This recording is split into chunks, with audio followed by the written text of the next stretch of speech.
Bienvenidos a Frontera Nacional, estamos en un nuevo episodio. No olviden suscribirse a nuestro canal, aquí abajo, y también dar like al fanpage con el mismo nombre. La semana pasada estuvimos con Leonor Bogme y también con Agustín Laje, así que pueden encontrar todos estos episodios en el canal de Frontera Nacional. También estuvimos con el señor Gaspar Rivas, así que también vayan y revisen esos episodios.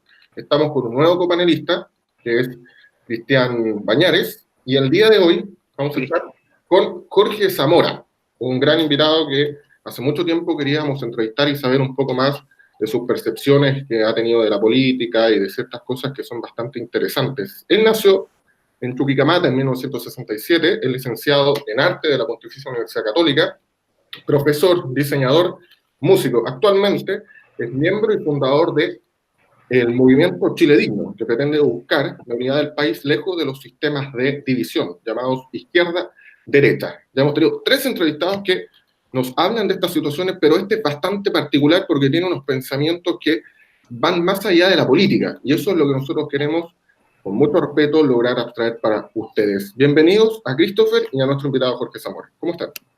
Hola, mucho gusto, gracias por aceptar la entrevista. Quería comenzar al tiro con las preguntas. Su crítica hacia la Iglesia Católica y a los franciscanos. ¿A qué se debe eso? Bueno, primero que nada saludarles, gracias por la invitación. Y la verdad es que yo he tenido hartos críticas, nunca a los franciscanos, no sé por qué me dice eso, a los jesuitas a lo mejor quisiste Ya, decir. disculpe, a los jesuitas. A los jesuitas, sí. Sí, mira, lo que pasa es que hay que separar dos cosas. Una cosa es la cúpula de la institución llamada Iglesia Católica y otra cosa son la base o los feligreses. Los feligreses de la Iglesia Católica son, como sabemos todos, admiradores de Jesús, de la obra de Jesús. Yo también soy, digamos, un admirador, digamos, de Jesús, del verdadero Jesús, no el Jesús salvador, no el Jesús empleado en el fondo para hacer negocio. Y digamos que esa es mi crítica, pero es una crítica no a la Iglesia Católica completa, sino que digamos, a la instancia de negocio que viene ya hace 2000 años prácticamente, o desde el siglo IV en realidad, con la llegada de Constantino I en el siglo IV, cuando digamos que arman esta cosa llamada cristiana, pero la verdad es que es anticristiana. Eso es lo extraño y lo dicotómico en esta situación, porque en el fondo, cuando se asienta, digamos, el cristianismo que conocemos hoy día, cristianismo entre comillas, ya habían cristianos, que eran los cristianos gnósticos, los llamados cristianos gnósticos, que se escondían en las catacumbas precisamente de este tipo de persecuciones que hacían los emperadores romanos. Entonces, cuando Constantino I se toma o secuestra, digamos, la identidad del cristianismo, él continúa con su racia de eliminación de cristianos. Continúa matando cristianos, y eso continúa, digamos, hasta el siglo XII, donde ya finalmente terminan eliminando a los herederos de estos cristianos gnósticos, que fueron los cátaros. Por ahí, por el siglo XII, el famoso episodio del castillo Monsegur, donde unos cristianos gnósticos o cátaros en el fondo lucharon hasta el final, y ellos mismos, digamos, que salieron del asedio de ese castillo y se metieron dentro de la pira ardiente que les tenía ahí el Papa y militares franceses, si mal no me recuerdo, donde murieron todos quemados en el fondo, pero en un sentido, digamos, bastante bello desde el punto de vista gnóstico, donde ellos en el fondo se deshicieron de todo lo material y quedaron solamente en el sentido espiritual de ellos. Tiene que haber sido terrible, digamos, de verse esto, pero digamos que en el sentido de cómo funcionaban los cátaros y lo que eran los cátaros realmente, tiene que haber sido maravilloso al mismo tiempo. Hay un tema ahí que me parece bastante importante, ya que Christopher sacó al boceto el tema de los jesuitas. Adam Weishaupt es fundador de una orden que se llamaba los Illuminati. Esa orden... Los perfectibilistas de Baviera, así se llama en realidad. 1776, ¿no es cierto?, en el bosque de ese lugar, Primero de mayo. Orden, y ocurre que ellos, dentro de sus principios, estaba la eliminación de las monarquías, ¿no es cierto?, la eliminación de la Iglesia Católica, la infiltración, entre otras cosas más, y fueron buscados por la Iglesia Católica. Pero hay un tema importante: él fue un ex sacerdote católico y jesuita también, alemán. ¿Qué opina usted de esta relación extraña de que una persona que, si bien en sus inicios crea una orden que fue bastante prestigiosa hasta el día de hoy, ¿ya? Yo tenía entendido de que esa orden existía hasta hace unos 10 años atrás en España y después se cerró de manera legítima, pero siendo una orden, ¿qué opina usted de esta relación de Adam Weishaupt, que ingrese como católico, que ingrese como jesuita, cuando su principal objetivo era la eliminación de la iglesia, cuando hoy en día tenemos a Jorge Bergoglio, que es jesuita y papa de la iglesia católica? Bueno, mira, cuando se crea la Sociedad de los Perfectibilistas de Baviera, y eso fue el 1 de mayo de 1776, como tú estabas señalando, se crea con una intención en el fondo. Adam Weishaupt era efectivamente un ex jesuita en ese momento, o, digamos, un agente jesuita infiltrado, digamos, para armar esta sociedad, que algunos le llaman de los Illuminati, y fue creada en el fondo para poder infiltrar lo que se llama la masonería. Es decir, en el fondo, para poder meterse dentro de las sociedades secretas y poder finalmente controlarla. De hecho, y lo lograron, o sea, en menos de 100 años prácticamente se adueñaron de todas las sociedades secretas habidas y por haber, bajo control jesuita. Entonces ellos, ¿qué es lo que hicieron finalmente con ese? ¿Cuál era la intención final de eso? Así como los jesuitas se crearon para infiltrar la Iglesia Católica y tomarse, digamos, la Iglesia Católica completa, porque los jesuitas son los que mandan dentro de la Iglesia Católica. La Sociedad de los Perfectibilistas de Baviera, o los Illuminati, se crearon para controlar la masonería principalmente. Entonces, ¿cuál fue la idea final?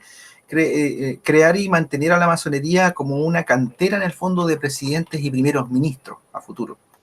De hecho, si nosotros analizamos solamente en el concierto latinoamericano, prácticamente todos nuestros presidentes, todos nuestros mandatarios han sido y son masones.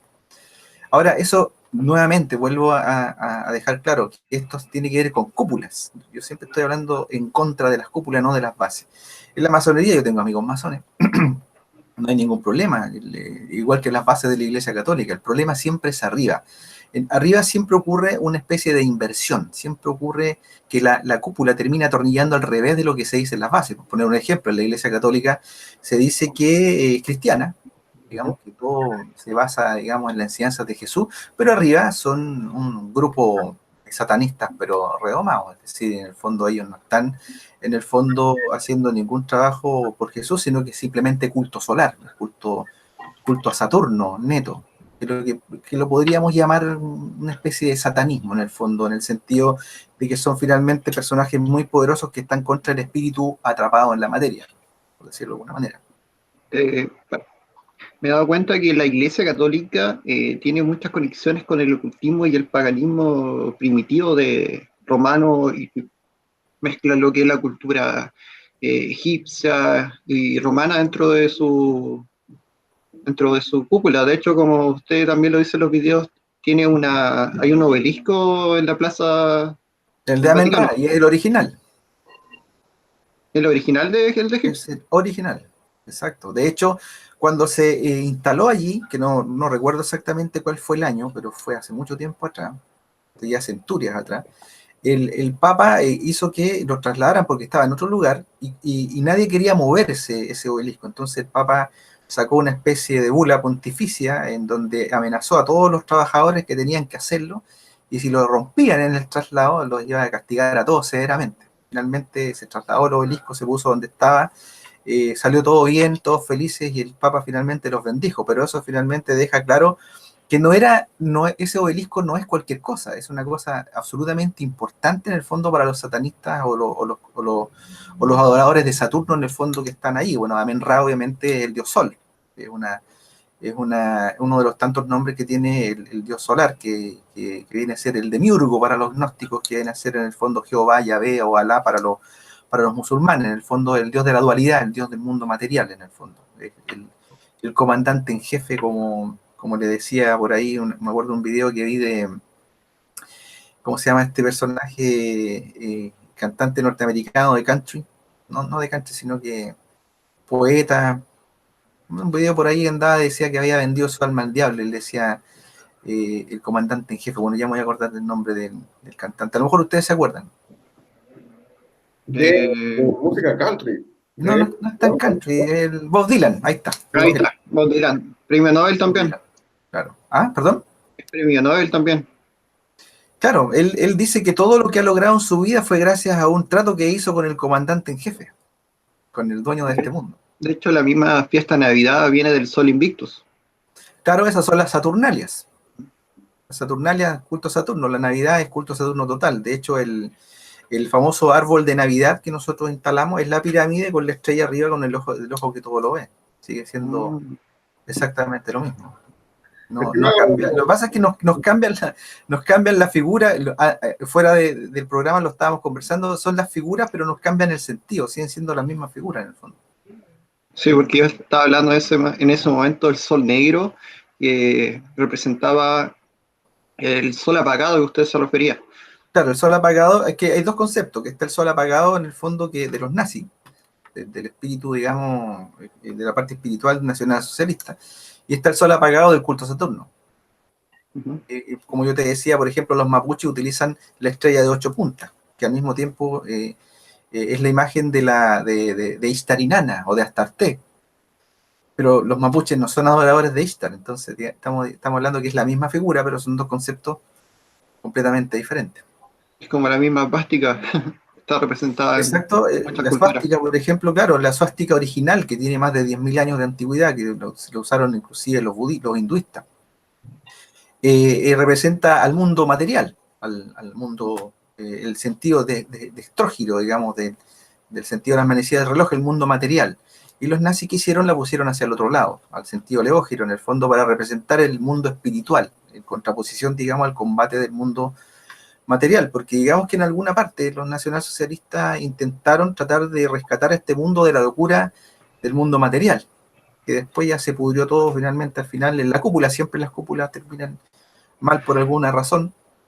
Se perdió todo el sentido, digamos, y se abrazó, en vez de la guerra espiritual, se abrazó la guerra material y la cosa terminó al final muy mal. Terminaron ganando la guerra los mismos de siempre. Jorge, consulta, antes de que siga Christopher, a propósito, antes que se me vaya el tema de la masonería, hay varios personajes, como usted había dicho, que habían sido presidentes. Antes de ellos estaba Bernardo Higgins, Carrera, que fue iniciado en Estados Unidos, en ese tiempo, que era muy difícil el viaje al extranjero hacia allá. Manuel Blanco Encará, tenemos por ahí a Pedro Aguirre Cerda, a Videla, Pinochet, Allende, entre otros. La pregunta es que ellos llegaron a una cúpula bastante alta y con un poder. ¿Usted no le reconoce un poder o un beneficio que haya provocado la masonería en altos cargos a la sociedad chilena? Mira, yo creo que en los sentidos, por ejemplo, Simón Bolívar, por poner, digamos, al masón más importante, digamos, de todos esos que me has mencionado. Simón Bolívar en algún momento se da cuenta que fue utilizado por la masonería, lo mismo Napoleón Bonaparte. Napoleón se da cuenta que fue utilizado por la masonería y por los propios jesuitas. Se da cuenta y obviamente que habla peste de la masonería. Ahora, yo no creo que la masonería sea algo malo en el fondo, no lo veo desde ese punto de vista, porque finalmente hacen cosas buenas. El tema es la cúpula. Lo mismo la Iglesia Católica hace cosas muy buenas también, ¿te fijas? Pero el problema está en la cúpula. Los que dirigen estos estamentos, por ponerte un ejemplo, en la masonería se habla mucho de que la instrucción es luciferina. Desde el punto de vista gnóstico, Lucifer siempre ha sido el que ha combatido al demiurgo, el que ha combatido al dios del mundo material. Es decir, no era el malvado ángel que nos pinta, digamos, la Biblia, finalmente. Sino que es un ser, o mejor dicho, un arquetipo de luz interna, Lucifer, y eso se enseña en la masonería. Pero el problema es que en la cúpula, digamos que el dios que hay allí no es Lucifer, es el dios material, es el mismo Egadu, por ejemplo, el dios masónico, que es el mismo Yahvé, que es el mismo Jehová, que es el mismo Saturno, que es el mismo Amenra, te fijas, el mismo Osiris, por si tú quieres ver así.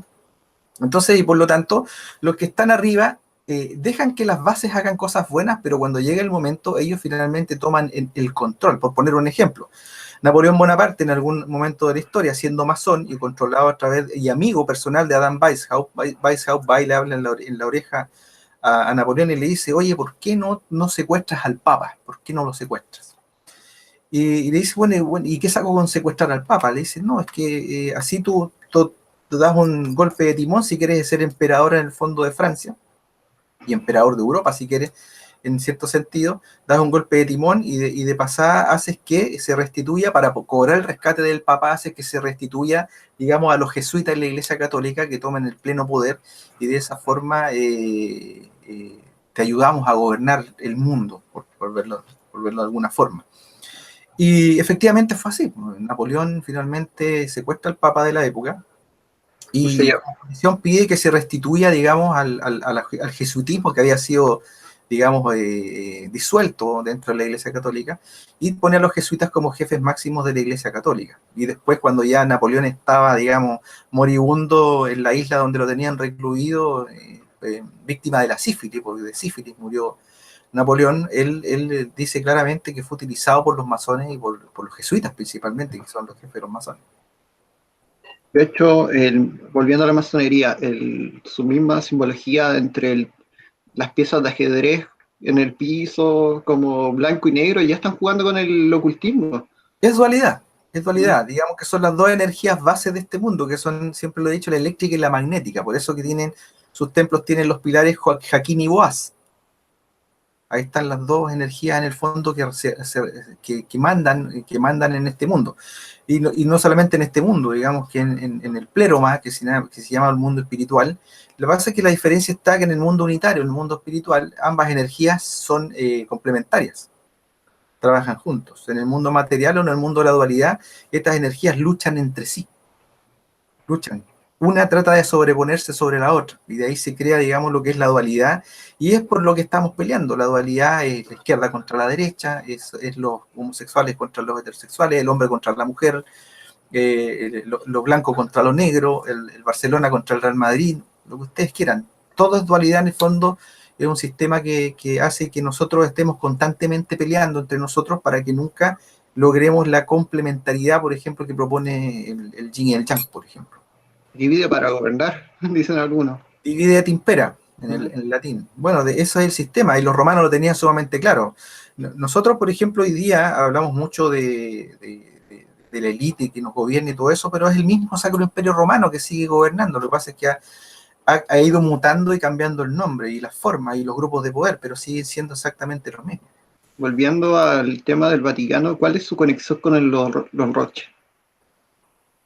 Ya mira, lo que pasa es que cuando los jesuitas fueron creados, los jesuitas, para que más o menos entendamos el contexto, existía un personaje que era Ignacio de Loyola, que era un místico, un tipo que andaba, digamos, por España, moviendo, digamos, la palabra de Dios, qué sé yo, un tipo muy, muy místico.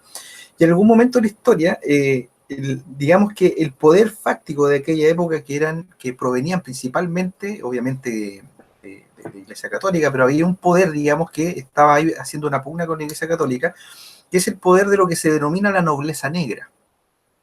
La nobleza negra, en el fondo, es un cúmulo de familias adineradas, muy poderosas, que se mantienen bastante a bajo perfil todavía hoy día, y que son las familias que operaban las ciudades-estado como Venecia. Ya. Los reinos, no, las regiones pontificias, creo que, no me acuerdo bien. Digamos que son las ciudades-estado, y ahí había una pugna, digamos, entre el Vaticano, o mejor dicho, la Iglesia Católica y ellos. Cuando Italia no estaba reunificada. Eran ciudades-estado. Sí. Ahí tenemos a familias como Farnese, Contesi, los Medici también, qué sé yo, familias en el fondo de la alta alcurnia italiana, que de alguna manera peleaban el poder, digamos, con la Iglesia Católica. Entonces ellos toman a este personaje, a Ignacio de Loyola, y lo financian, en el fondo le ayudan a crear la Compañía de Jesús, el jesuitismo, para infiltrar la Iglesia Católica y así poder tomarla. Ese, digamos, que fue básicamente. Finalmente, cuando se logran tomar la Iglesia Católica, los jesuitas, que fue después de mucho tiempo, obviamente, en el intertanto ellos se dieron cuenta de que habían logrado un tesoro bastante importante, digamos, que hoy se denomina el Tesoro Vaticano, y que cada vez que los disuelven, digamos que ellos tienen la posibilidad de perder todo ese poder, el poder, digamos, del oro principalmente. Entonces, para evitar ese problema, ellos necesitaban tener a alguien de fuera de la Iglesia Católica o en alguna medida fuera, digamos, de lo que es exactamente el jesuitismo, y ellos toman a un banquero que provenía, digamos, de la Jasaria Antigua, su familia de Jasaria Antigua, que son asentados principalmente en Frankfurt, en Alemania, que era Meyer Amschel-Bauer. Y Meyer Amschel-Bauer, posteriormente, a través de un escudo, digamos, de la estrella 6 puntas que colocó en su casa de préstamo, en el fondo, se cambia el nombre a Meyer Amschel Rothschild. Y son ellos, los jesuitas, en el fondo, los que toman o apadrinan a Meyer Amschel Rothschild y le encargan lo que es el tesoro, digamos, de de la Iglesia Católica y de alguna manera se asienta o se conforma lo que entendemos hoy día el sistema bancario internacional. De hecho, si uno analiza, por ejemplo, a la mayoría de los Rothschild hoy en día, son casi todos caballeros de Malta. Es decir, es extraño porque ellos, digamos que tienen una religión diferente a la católica, o no tienen religión en realidad, no tienen ninguna religión, son más bien políticos y sentados digamos, su Dios es el dinero, por decirlo de alguna forma, pero son en el fondo miembros activos de la poderosa Orden de Caballeros de Malta. Hay muchísimas órdenes de caballería, digamos, en el mundo católico, y son todas muy, muy poderosas. Entonces, ahí uno empieza a entender o empieza a darse cuenta de que en el fondo el poder popular mundial tiene que ver, está precisamente asentado, digamos, en los dueños del sistema financiero global actual, que en el fondo es el que tiene cooptado y financia al mismo tiempo izquierdas y derechas por todas partes del mundo. Disculpa que te interrumpa, está muy entretenido esa parte. Una capite. Tiene algo que ver con Baal esto, porque estuve leyendo algunos documentos y esto también habla de un dios que existía en ese tiempo de los cázaros y que había un cambio de nombre también con estas familias que de Baal pasan a ser los Bauer, se crea hasta un vino también con una imagen un poco extraña y que después fue cambiada con el tiempo. ¿Hay alguna relación con eso en la actualidad? ¿O esto solamente queda hasta ahí y después de los cázaros simplemente esto se transforma en algo así como en un satanismo extraño? Lo que pasa es que, digamos que en el antiguo Medio Oriente, por plantearlo así, existían multiplicidad de dioses. Tenemos al Pazuzu sumerio, por ejemplo, que fue el dios que se utilizó en la película El Exorcista, que también está haciendo la famosa imagen esa como rías abajo. Como Baphomet. Claro, y también George Washington lo hace exactamente igual, en la misma forma. Entonces, digamos que este tipo de dioses, que eran que se le ofrecían sacrificios rituales, principalmente de niños o de seres humanos, eran lo que se podría denominar en el mundo gnóstico como arcontes, o en el mundo occidental cristiano demonios, o en el mundo árabe jinns también, jinns o genios. De hecho, genio viene del vocablo jinn, que después dio en genius en inglés, y son los mismos, digamos, seres, y obviamente estos pueblos les ofrecían sacrificios y para poder tener poder, y lo típico que se le pide a los genios cuando se le piden los 3 deseos, es más o menos lo mismo. Pero cuando estamos hablando, una disculpa que me interrumpa, cuando hablamos de pedir deseos, porque en estos documentos que estaba leyendo, que tampoco puedo decir que son totalmente fidedignos, yo estoy hablando algo así como lo que leí de historia, lo que entiendo, salían que efectivamente habían como genios o demonios que le entregaban ciertas como fórmulas para poder lograr ciertas cosas, y entre eso estaba lo que se llamaba el dinero mágico, una cosa así, que era la creación de dinero mucho más rápido. Pero cuando hablamos de demonios o genios, ¿estamos hablando de verdad de personalidades que aparecían de la nada, o esto tenía que ver con que se juntaban al estilo de logias y hablaban un tema? Mira, yo creo que esto tiene que ver con una instancia en donde estas entidades no necesariamente se puedan manifestar de manera corpórea. Por ejemplo, cuando los caballeros templarios, bueno, no sé si ustedes saben, pero el nombre de caballeros templarios proviene precisamente del templo de Salomón. Salomón era famoso porque tenía un anillo que le había entregado Yahweh o Yahvé para poder controlar 72 demonios que los guardaba en botellitas. Eso eran genios en el fondo, y esos genios en el fondo le ayudaban a hacer todas las maravillas que él hacía. De hecho, existe un libro, un grimorio que se llama Las Clavículas de Salomón, ¿no? Sí, exactamente. De hecho, hablando de Salomón, también se habla mucho de la mesa de Salomón. Claro, para poder ver el futuro, qué sé yo, era como una especie de computadora, algo así. Bueno, y todos esos tesoros buscaban los caballeros templarios. Ahora, los templarios hacían algo muy interesante. Ellos, por ejemplo, utilizaban cabezas decapitadas que las metían dentro de un cubículo, digamos, de una cúpula de cristal, y esas cabezas también se les llamaban bafomets. Y a través de esas cabezas ellos podían canalizar entidades, eran cabezas parlantes, podían canalizar entidades, y esas entidades les podían decir muchas cosas. Entregarles secretos alquímicos, entregarles poder, dinero, qué sé yo, todo eso. Entonces eso volvió finalmente a los templarios muy poderosos. De hecho, los templarios fueron disueltos por la misma Iglesia Católica en algún momento por magia, por brujería. Y de hecho se dice que estos caballeros templarios tuvieron que huir, digamos, a las islas de Malta y todo eso, y de ahí digamos, nacieron las caballerías, las órdenes de caballería finalmente, cuando ya finalmente se toman los jesuitas digamos, la Iglesia Católica, se terminaron aliando finalmente para poder seguir con su sistema de control actualmente. Entonces, Ahora, Jorge, cuando hablamos de satanismo, yo tengo entendido que Anton LaVey en el año 1966 crea una iglesia, que era la primera organización en la historia que abiertamente estaba dedicada a esto, donde más que algo de adoración a Satanás, era algo así como una apertura al humanismo, como lo llamaban ellos en el libro. Yo lo leí, tuve la oportunidad de leer esa Biblia, y crearon una Biblia, ¿sí? Y hablaban mucho, ¿no es cierto?, del humano, de sus tendencias naturales, de su instinto. Era más bien una Biblia humanista porque tampoco, y bien ateísta, porque de partida no creían que existía la personalidad como forma de Satanás. Cuando usted habla de satanista, ¿se refiere a la iglesia de Anton LaVey o a otro tipo de satanista? No sé si lo puede escribir. sí, mira, lo que pasa es que definamos primero el concepto. Satanás proviene del hebreo antiguo que significa adversario, contrario al revés. No significa malo, no significa diablo, no significa demonio. Es un concepto muy acotado, un adjetivo calificativo que significa adversario. Nada más que eso.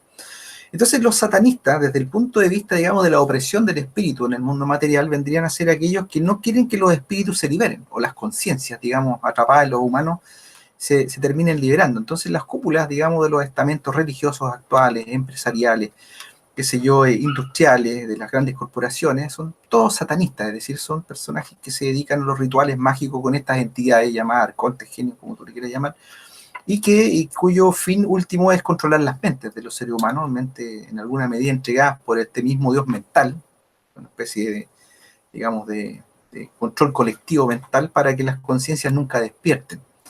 Es básicamente eso lo que está ocurriendo. No sé si te contesté ahí la pregunta. Sí, perfecto. Ah, otra cosa, tú me hablaste, hay otra parte de la pregunta que me hiciste, ¿cuál era? Aparte de...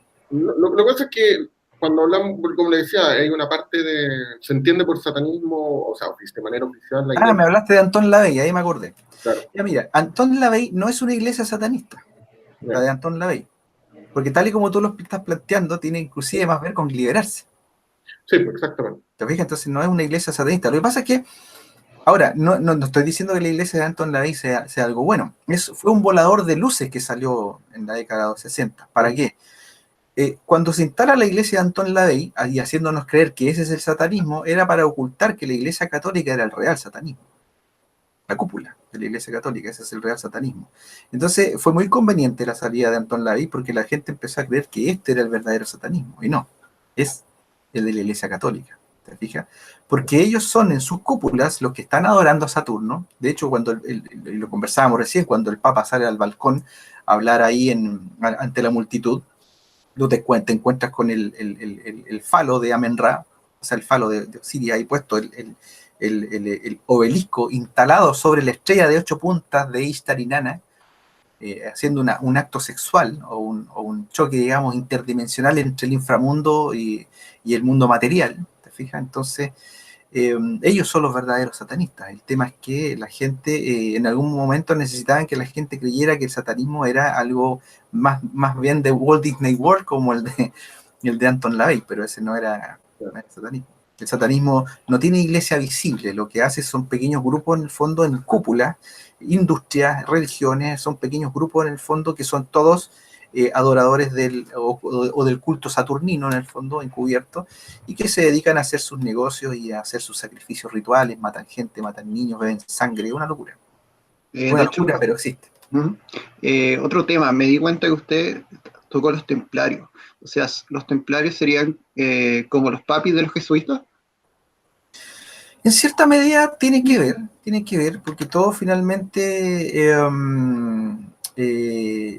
como lo decía recién, todos finalmente tienen un mismo fin, todos finalmente terminaron siendo adoradores del Dios material.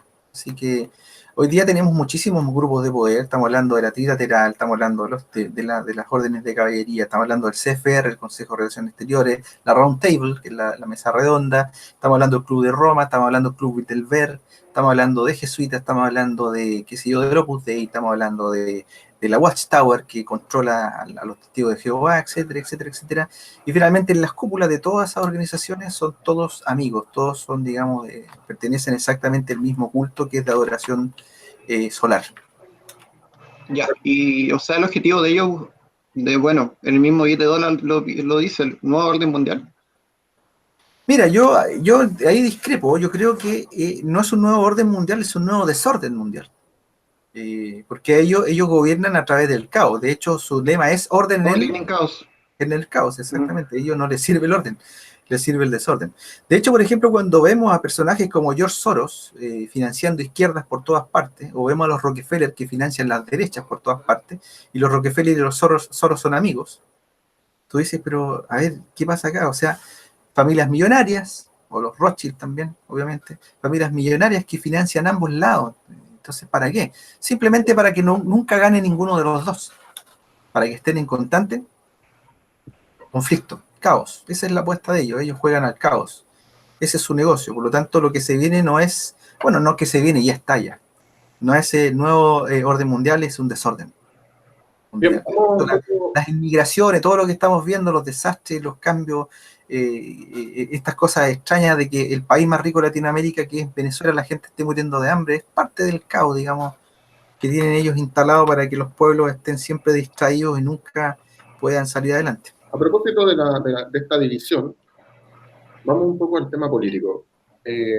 Izquierda-derecha, usted se define en estos aspectos como una persona de tercera posición, creo yo. ¿Ya? Sí, se podría decir. Lo que pasa es que la tercera posición se le denomina mucho al mundo nazi, pero nosotros no somos nazis, digamos, Sí. chilenos. Nosotros, de hecho, apostamos al keynesianismo, que digamos que es el capitalismo menos malo. Entonces, es imposible que nos puedan decir que somos nazis si no planteamos una economía como la de los nazis. Exacto. Y dentro de este dualismo izquierda-derecha, ¿cuáles son los postulados principales de Chile Digno? ¿Cuáles son los postulados que usted defiende como participante y fundador de Chile Digno? Y la segunda pregunta, que se la hago de inmediato. En una eventual elección presidencial 2022, si ustedes no sacan un candidato presidencial, ¿ustedes van por José Antonio Kast? ¿No van por José Antonio Kast? ¿Cómo lo van a hacer? A ver, bueno, parto por decir, me nombraste el peor de los candidatos posible. Por eso, y eso mismo voy a interferir, porque José Antonio Kast tiene ideas más liberales, o sea, sería contra el keynesianismo. No, de hecho, ni siquiera es liberal, es neoliberal.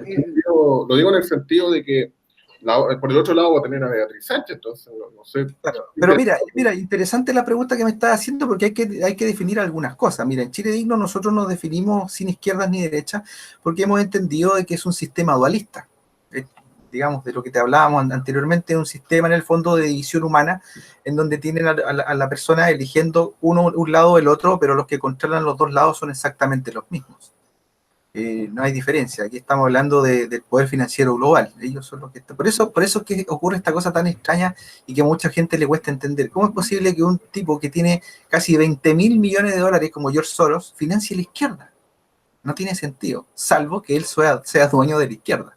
Y eso es lo que está ocurriendo finalmente, por poner un ejemplo. ¿Por qué son dueños del comunismo? Porque aquí también, para entenderlo, el marxismo y el comunismo son completamente diferentes. El marxismo en el papel postulaba que los trabajadores se tenían que tomar las industrias, ¿cierto? Las industrias, tomarse el capital para ponerlo en favor de los propios trabajadores y sacar al capitalista, digamos, de la ecuación. ¿Qué pasa en la Unión Soviética? Si ustedes analizan fríamente la Unión Soviética, no se cumplía, digamos, el signo de abuso, digamos, del capitalista porque era un lugar feudal, era un reino. No habían capitalistas abusando de la gente, como sí había en Francia, como sí había en Italia, como sí había en Estados Unidos. Por ejemplo, la lógica que el marxismo, si hubiese nacido como tal en el papel de Marx, tendría que haber sido en esos países. Pero se asentó en Rusia donde no habían capitalistas, entonces no tiene sentido. ¿Cuál fue finalmente el objetivo? Los bolcheviques, no sé si ustedes lo saben, pero los bolcheviques no eran rusos. Eran personajes que estaban siendo comandados y financiados desde el propio Wall Street para tomarse Rusia y para echar abajo a la familia Romanov, que no estaba adscrita al plan de dominio global, digamos, que estaba detrás de la nobleza negra y digamos, del Vaticano y de la mafia házara principalmente. Entonces, destruyendo, digamos, al zar, a los Romanov. De partida en el Kremlin, cuando ocurre esta situación, ellos no hablaban el idioma ruso. Exacto, si no eran rusos. Mira, de hecho, mira, qué bueno que me toque, que tocaste ese tema, porque yo te quiero leer rápidamente algo que dijo el famoso Alexander Solzhenitsyn, que fue el premio Nobel. Él decía lo siguiente sobre lo que estamos conversando, decía, hay que entenderlo, los dirigentes bolcheviques que tomaron el poder en Rusia no eran rusos, fueron personas que odiaban a los rusos y que odiaban a los cristianos, impulsados por un odio étnico, torturaron y masacraron a millones de rusos sin un ápice de remordimiento humano. La Revolución de Octubre no fue, como se le define en Occidente, una revolución rusa. Fue una invasión y condujo al sojuzgamiento del pueblo ruso a manos de estos invasores. Mis compatriotas sufrieron crímenes horrendos, más de los que cualquier pueblo o nación jamás sufriera en toda la historia humana. No es posible minimizarlo. El bolchevismo fue la mayor carnicería humana de todos los tiempos. El hecho de que la mayor parte del mundo ignore esta realidad demuestra que los medios masivos mundiales se hallan en las manos de los perpetradores. De hecho, ahí queda claro, perdón, para cerrar, ahí queda claro que el comunismo es un invento de Wall Street, es un invento de los ultra ricos, por eso ellos financian las izquierdas. Hago una siguiente pregunta. En las democracias occidentales en los países hay 30, 40, 60, 100 partidos políticos, ¿cierto? Y los ultra ricos tendrían que financiarlos a todos o comprarlos a todos. ¿Qué es más fácil, comprar 100 partidos o uno solo? ¿Qué es más fácil? Bueno, uno. Y por eso les gusta el comunismo, porque controlan un solo partido y de ahí para abajo hacen creer a la gente que el pueblo manda, y mentira, ellos controlan todo. La Unión Soviética era de los ultra ricos. Y China hoy día, ¿qué más claro? O sea, ¿quiénes son los que controlan China? Los dueños de las 60 corporaciones más grandes del mundo que están puestas allí. Es decir, es capitalismo comunista. Bueno, Lenin se consiguió dinero, de hecho, con Wall Street, o sea, pidiéndole dinero al mismo capitalismo.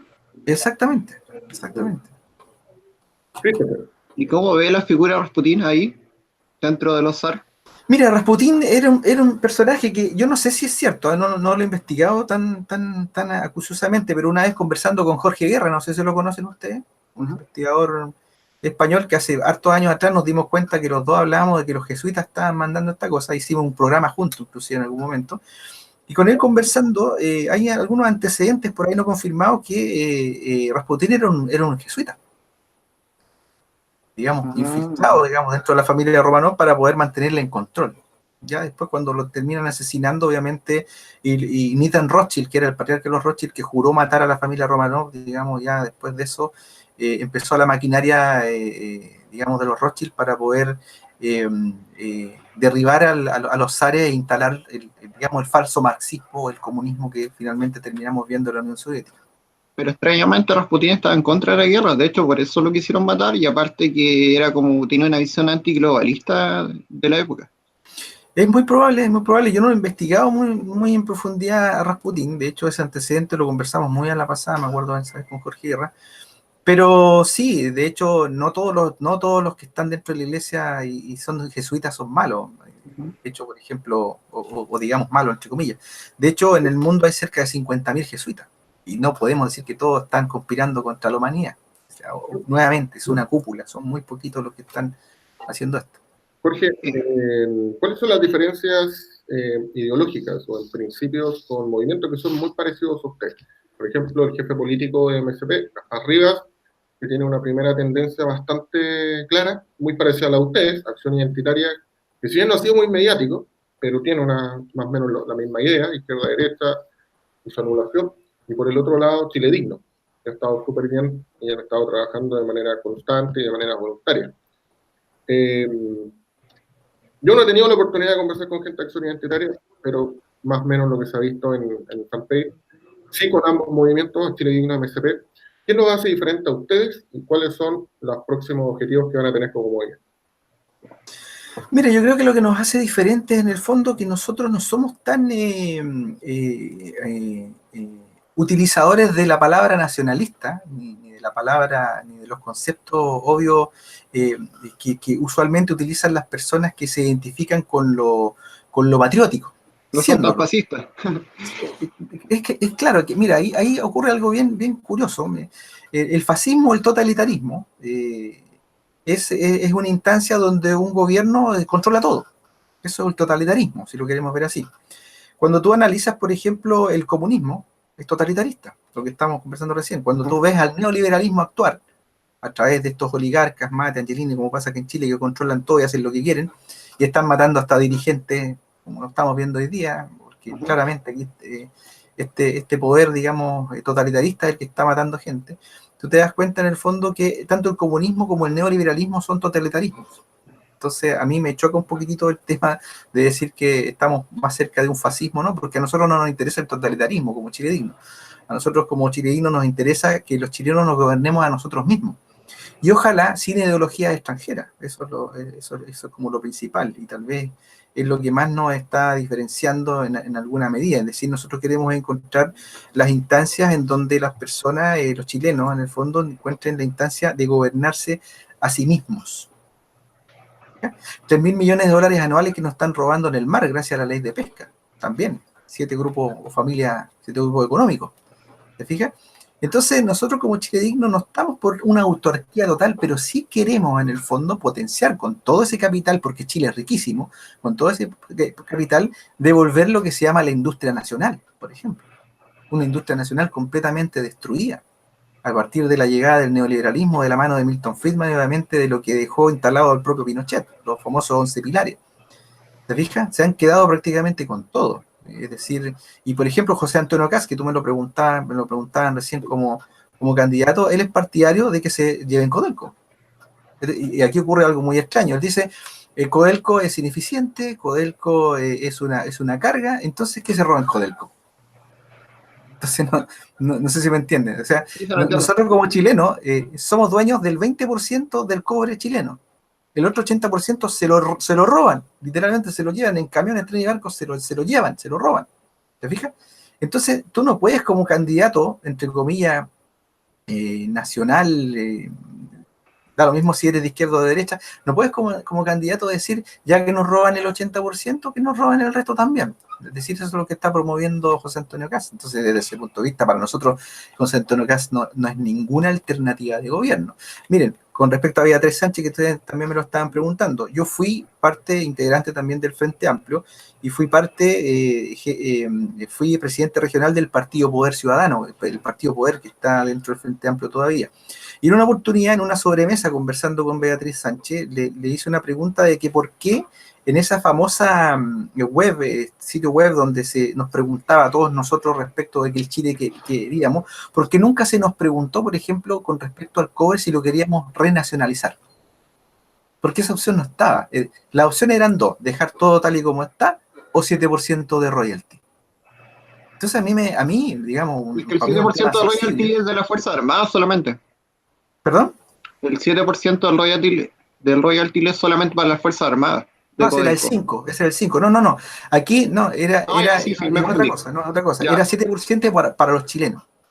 ¿Te fijas? Entonces yo le pregunté, bueno, ¿qué pasó ahí? ¿Por qué en esa famosa hoja de ruta finalmente que terminó, que es como el programa de gobierno de la Beatriz Sánchez en ese momento, ¿por qué no salió la alternativa renacionalizar el cobre? Es decir, respetar el artículo 19 del numeral 24 que dice claramente que el cobre pertenece a todos los chilenos. Entonces ella me dice, mira, a lo mejor es que es complicado, que a lo mejor en el futuro lo vamos a ver y perigo los palotes. Entonces empezamos con lo mismo de nuevo. El Frente Amplio nació, se supone, como una instancia antineoliberal y con el tiempo se olvidaron. Entonces, lo mismo conversábamos con Cristian Medina la otra vez y que a él le critican que saltó de Renovación Nacional, después saltó al Frente Amplio y que no se define. El tema es que, las casas donde él ha estado y donde he estado yo también han cambiado su discurso. El Frente Amplio nació efectivamente como antineoliberal, pero después se le olvidó. Y ahora, ¿en qué está peleando el Frente Amplio? El Frente Amplio está peleando contra la RAE, cambiar el todos por el todes.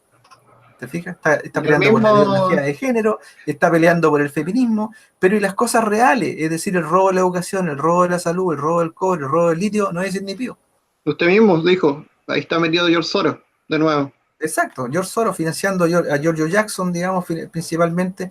De hecho, a mí me invitaron, acá en Antofagasta, me invitaron muy cordialmente a irme del Frente Amplio, y no lo digo como una broma, sino que realmente me llamaron y me dijeron, oye, supimos que tú estás formando un movimiento nuevo, que es Chile Digno, ya no puedes ser un independiente aquí en el Frente Amplio, y me invitaron a irme. Y yo antes de irme les dije exactamente digamos, que tuvieran cuidado, que los que en el fondo les estaban financiando, en el fondo eran personajes que estaban apostando en contra del país, en el fondo. No creo que me hayan hecho mucho caso, pero es evidente y es cierto que así como George Soros en algún momento financió el no, para que llegaran, digamos, todos estos antipatriotas a tomar el gobierno desde 1990 hasta hoy día y nos regalaran la patria completa. De hecho, George Soros está trabajando en eso. disculpa, había leído que lo contrario, que la idea de Pinochet no funcionaba para el sistema neoliberal, así que sí o sí necesitaban sacar a Pinochet.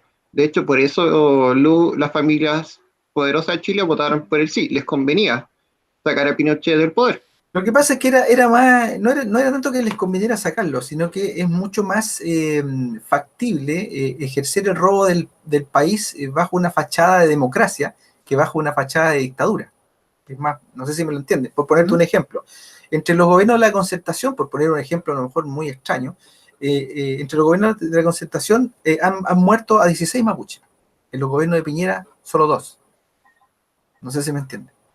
Pero también puede ser por los años de gobierno de la Concertación. Claro, pero resulta que esos 16 mapuches muertos durante el gobierno de la Concertación nadie reclama. Nadie grita, nadie, digamos, pero mueren 2, digamos, en el gobierno. El gobierno de derecha y todo le echa Exacto. la culpa. Sí. La gente, ¿me entiendes? Aquí es lo mismo. Es decir, a lo mejor un poquito burda la analogía, pero si tú tienes a un Pinochet, a un dictador, y encima se empiezan a robar los recursos, es muy visible eso. Pero en cambio, si creemos que es democracia, de hecho, a nosotros los chilenos nos costó mucho tiempo darnos cuenta que nos habían robado el cobre. De hecho, la primera medida que ejecuta en ejercicio en el poder Patricio Aylwin es desnacionalizar el cobre. Es que, Sí, mire, entonces, el problema del cobre es que acá no se procesa. Se vende el concentrado de cobre y todas las transnacionales sacan el cobre como concentrado de cobre y ni siquiera lo refinan en Chile. Ese es el problema. Exacto, y nadie fiscaliza. Nadie fiscaliza. Si nosotros decimos, si yo planteo, sostengo, y que no es un dato que yo me inventé, que se llevan 40.000 millones de dólares en recursos mineros, imagínate cuánto es en realidad. Porque en ese concentrado que tú estás hablando hay porcentajes de cobre, hay porcentajes de molibdeno, de oro, de plata, inclusive metales que son inclusive más valiosos. Entonces, en el fondo, esto es un saqueo brutal amparado por la izquierda y por la derecha, históricas, digamos, que han gobernado este país. Pero ahora está pasando con el litio, porque el cobre ya no tiene futuro. Eso es el problema. No, sí lo tiene. ¿Cuál es el principal conductor de cobre, de electricidad del mundo? ¿Cuál es? Creo que sacaron otro, se me olvidó el nombre. No es el cobre, sigue siendo el cobre. ¿Te fijas? Entonces el cobre no ha perdido valor. Lo que pasa es que mediáticamente nos hacen creer que el cobre si no importa tanto, el litio es lo importante. No, el cobre es extremadamente importante y sobre todo ahora con el tema de la electricidad y las baterías y todos estos sistemas que se están empezando a inventar. El grafeno, ahí está, el grafeno es el nuevo componente. Claro, el grafeno, digamos, que va a sustituir finalmente probablemente a la conductividad, pero eso es más adelante, está en etapa experimental todavía el grafeno. El grafeno se obtiene del grafito, el mismo que se hacen los lápices. Sí. Pero bueno, eso es lo que está pasando hoy día. Nosotros estamos en una democracia, como decía Erwin, en la medida de lo posible. Estamos en una democracia más falsa que dólar rosado, esa es la verdad en el fondo. Yo en algún momento pensé que el Frente Amplio podría ser una alternativa de cambio y siempre me mantuve muy cauto con respecto al Frente Amplio y hoy día lamentable. Y yo no tengo nada contra las bases del Frente Amplio. Aquí pasa lo mismo con lo que comentaba recién, Iglesia Católica, cúpula, masonería, cúpula. Yo no tengo nada contra las bases del Frente Amplio. De hecho, la gente del Frente Amplio acá de mi ciudad, Antofagasta, en 7, no tengo nada que decir contra ellos. El problema son las traiciones de las bases.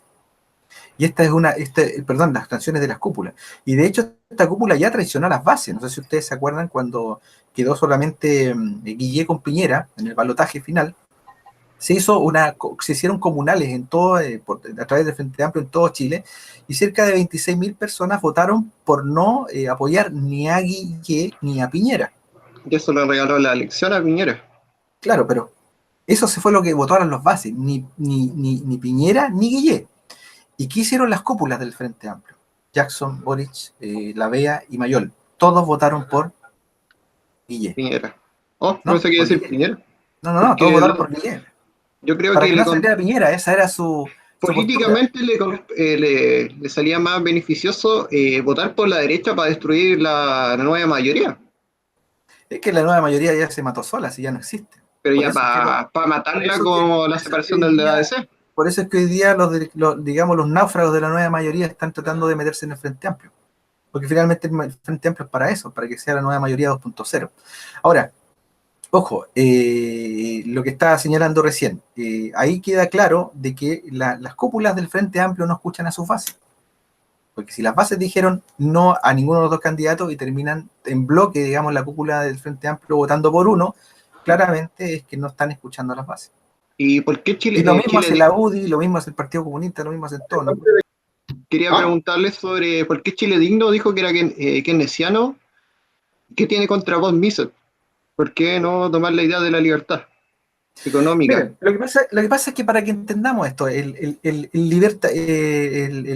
liberalismo clásico de Adam Smith, que fue asentado en el siglo XIX, yo no tengo nada, inclusive en Chile Digno no tenemos nada en contra del liberalismo.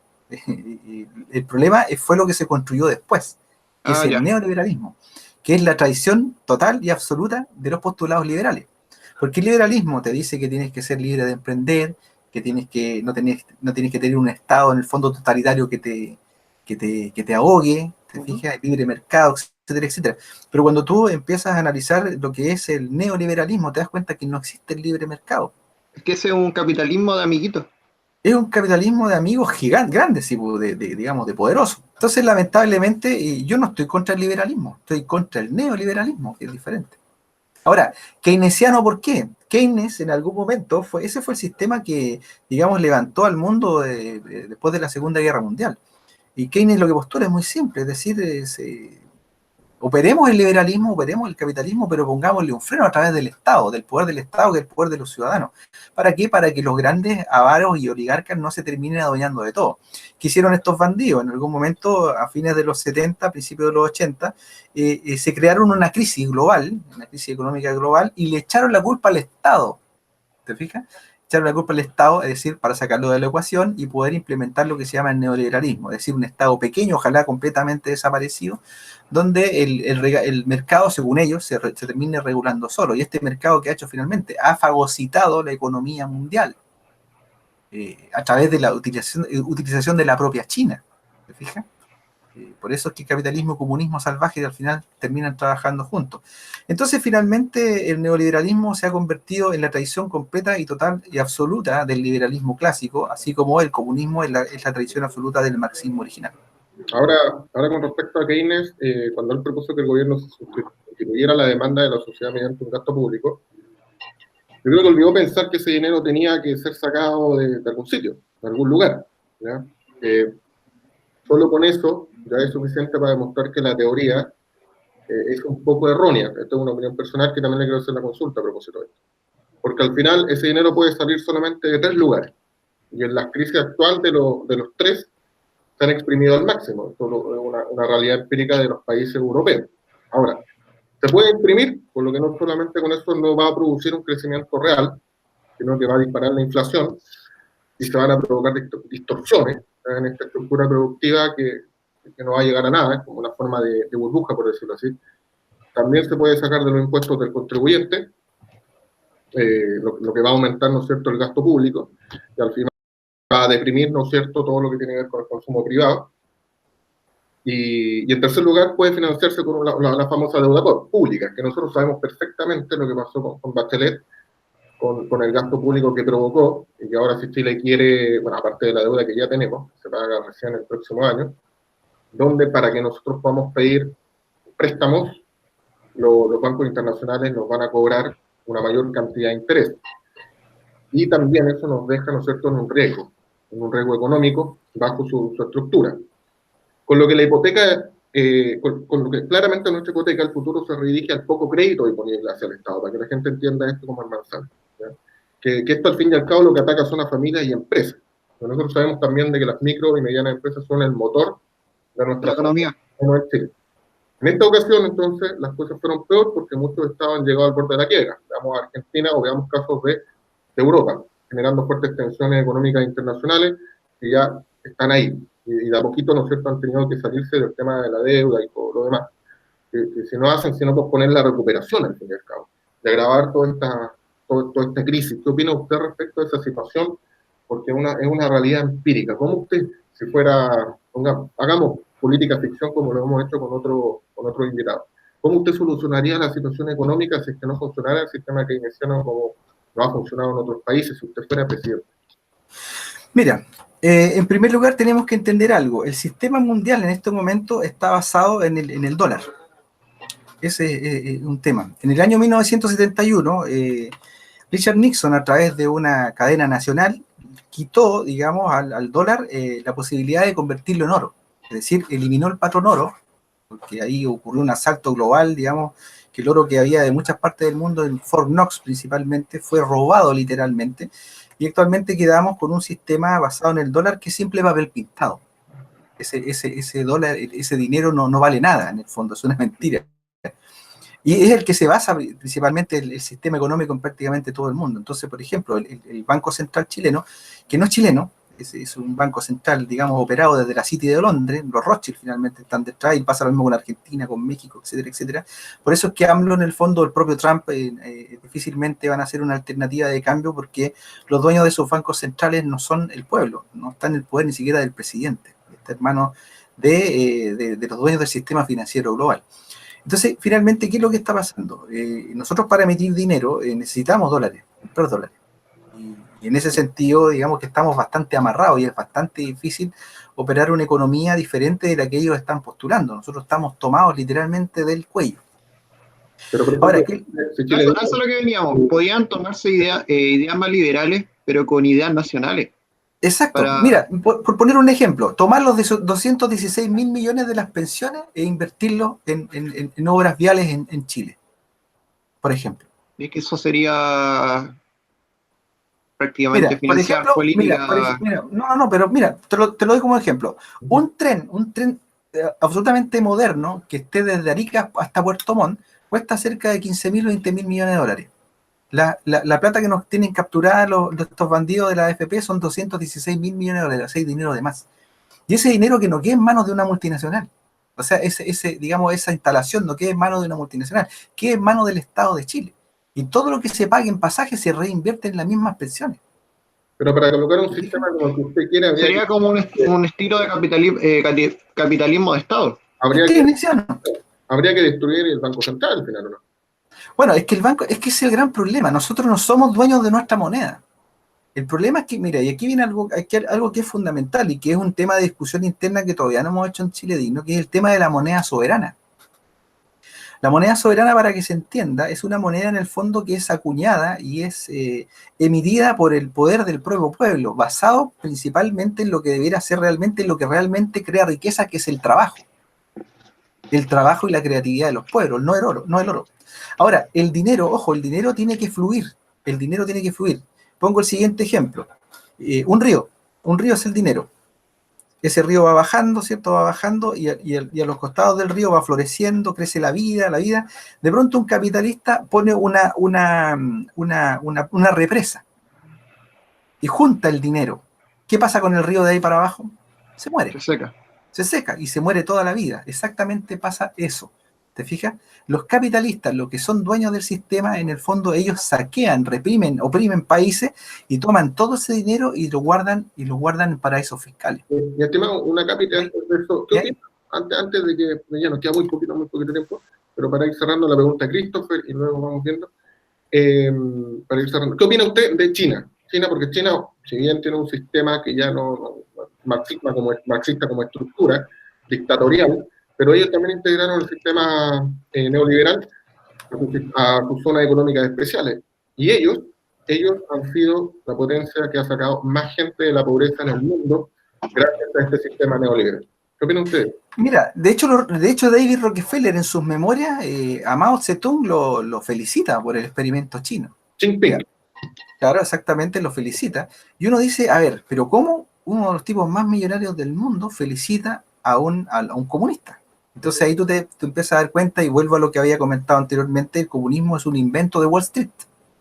Entonces finalmente China no es un país marxista, es un país controlado por el poder financiero global. De hecho, yo te lo comentaba recién, ahí hay asentadas 60 megacorporaciones, las más grandes del mundo, que fabrican prácticamente de todo para el mundo capitalista. Es decir, el mundo capitalista actual no se concibe si no existe China. Al mismo tiempo, China ha sido utilizado por el poder financiero global y el poder de las industrias para quebrar las industrias en todas partes del mundo. ¿Por qué quebró la industria de los zapatos en Chile, por ejemplo? Porque han quebrado casi todas las industrias de todo lo que te puedas imaginar en todas partes del mundo, porque se están fabricando en China a precio de huevo. Ahora lo que tú estás diciendo de que han sacado la pobreza es lo que nos dice CNN, es lo que nos dice la CBS, es lo que nos dice la Fox, ¿te fijas? Pero realmente nadie sabe exactamente qué está pasando en China. Ahora, si tú quieres hilar un China poquito es más realmente fino, una dictadura. una dictadura, Pueden exacto. fachar los Por dos. ejemplo, si tú dices, el gobierno comunista te dice A y tú dices B, te fusilan, para de contar, y después te sacan los órganos y trafican con ellos. Es una locura lo que ocurre en China. Ahora, ¿qué es lo que está ocurriendo? China es 100% neoliberal y capitalista, no es comunista por ninguna parte. Será su gobierno central de corte comunista, pero es una falacia, es una mentira. Está hecha a imágenes y semejanza en el fondo de Wall Street, o finalmente la City de Londres, que son los que finalmente están controlando todo esto. O sea, Entonces, más cómodo usted con un modelo noruego más que el chino. ahora yo creo que hay, por ejemplo, Finlandia, por ahí puede ser, Noruega sí también puede ser, yo creo que se puede, y son socialdemocracias en el fondo, tú lo analizas. Entonces son keynesianos, si tú lo quieres ver desde ese punto de vista. Entonces yo creo que se puede llevar adelante un experimento donde el pueblo se gobierna a sí mismo. Pero aquí, para cerrar la idea con respecto al tema de la moneda soberana, mientras un país no sea dueño de su propia moneda, siempre va a estar atado a las deudas externas. Por poner un ejemplo, ¿ustedes saben cuál es el país más endeudado del mundo? Más ¿Estados Unidos? endeudado. Exacto. Estados Unidos. Cerca de 30 billones de dólares. Miren, tú me hablaste, Jorge, recién de la inflación. Para la crisis subprime del 2008, Estados Unidos quedó obviamente para la embarrada, y resulta que el Banco Central, que es la Reserva Federal, que es un banco privado, que sus dueños son los jesuitas, son los Rothschild principalmente, emitió cerca de 700 mil millones de dólares a la economía, que le entregó a los mismos bancos, ni siquiera a la gente, y después casi cerca de 1.200 millones de dólares, si no me equivoco, nuevamente a la economía. Eso 1.200.000 millones de dólares, una cantidad siderales. ¿Y ustedes escucharon alguna vez las noticias de que toda esa cantidad de dinero produjo inflación en Estados Unidos? Nada. No pasó absolutamente nada. El problema Entonces, perdón, para cerrar la idea, todos los procesos inflacionarios y todos los procesos en el fondo de la economía que nosotros vemos en el mundo es una mentira. Es una total y absoluta mentira, porque ellos tienen el sartén por el mango. Ellos deciden cuándo son las inflaciones, ellos deciden cuándo son las crisis para poder subir economías y hundir economías, porque ellos mantienen, como les decía anteriormente, ellos lo que les interesa es mantener el caos. O sea, aquí no existe la mano invisible. ¿Perdón? Aquí no existe la mano invisible.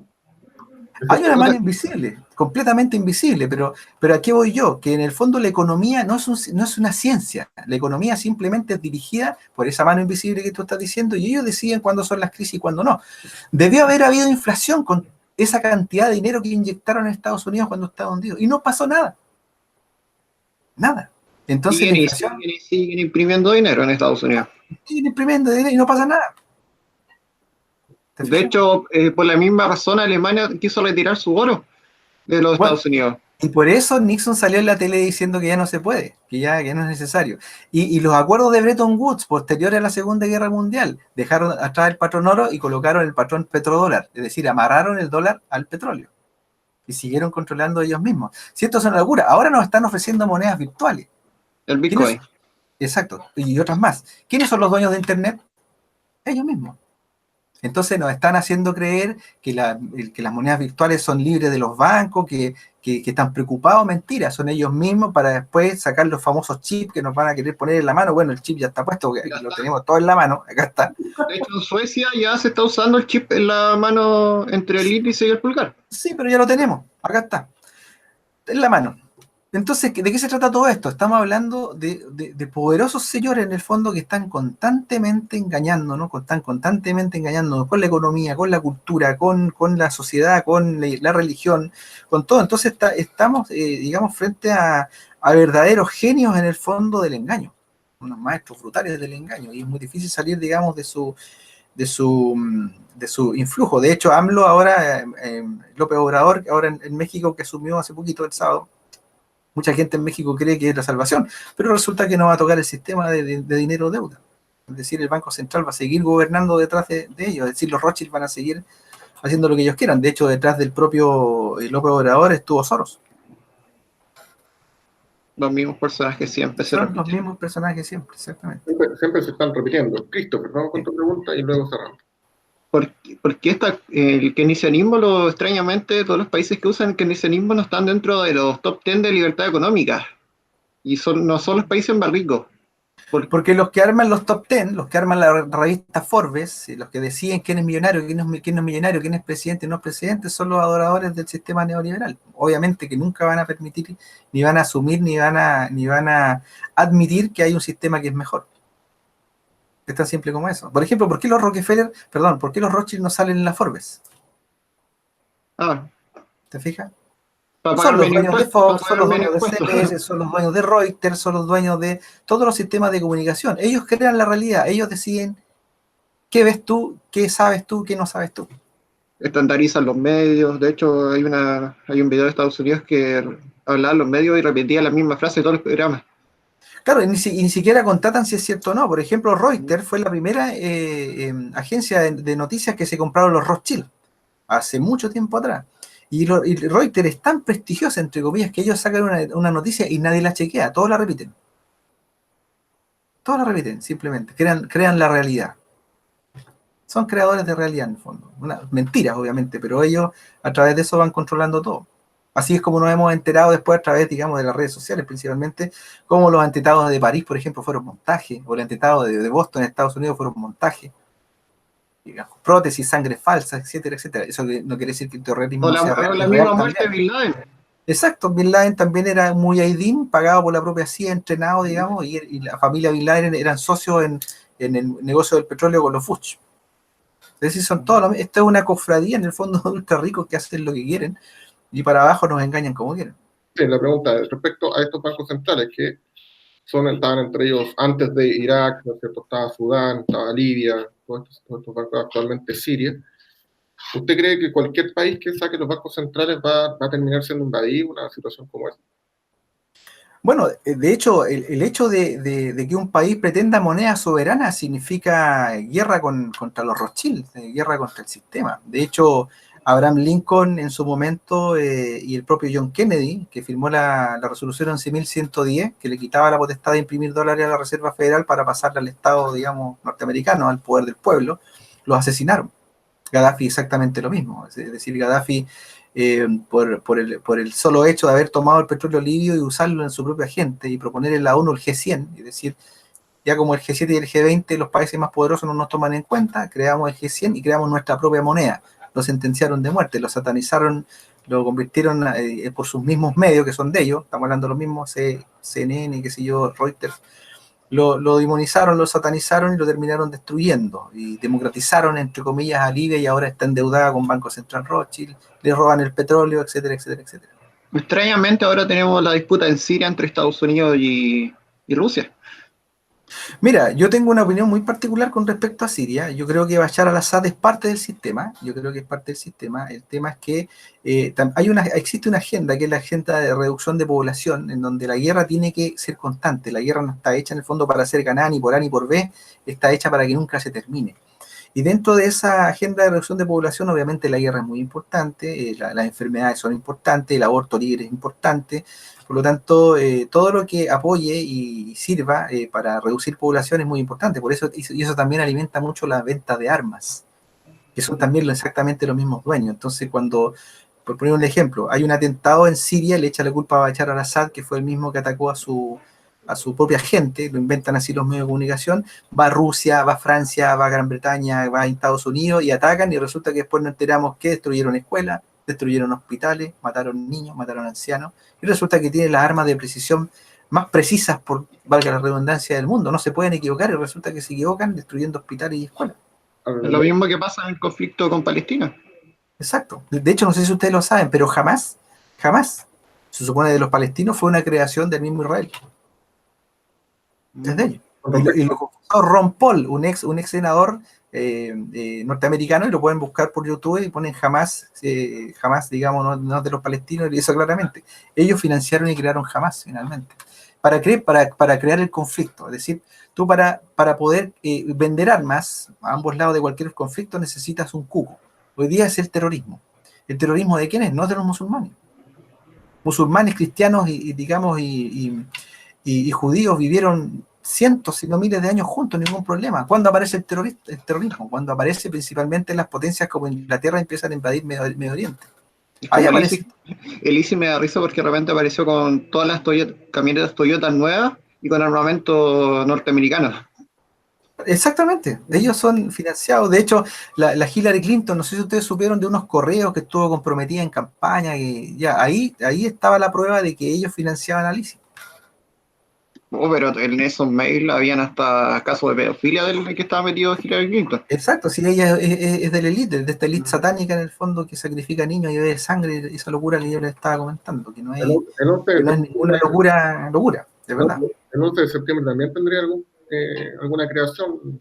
El 11 de septiembre fue creado en el fondo para poder tener la excusa perfecta para ir a Medio Oriente a hacer lo que tienen que hacer, digamos, que destruir, o mejor dicho, satanizar al Islam en el fondo para crear, no sé si ustedes lo saben, pero hay unas cartas que se escribieron en el año 1871 entre dos masones, que son Pike y Mazzini, y ahí se describen las 3 guerras mundiales, y la última guerra mundial ahí dice claramente que va a ser entre el sionismo político y el mundo musulmán, y eso va a arrastrar al mundo a una tercera guerra mundial. Tienen todo planeado desde hace mucho tiempo.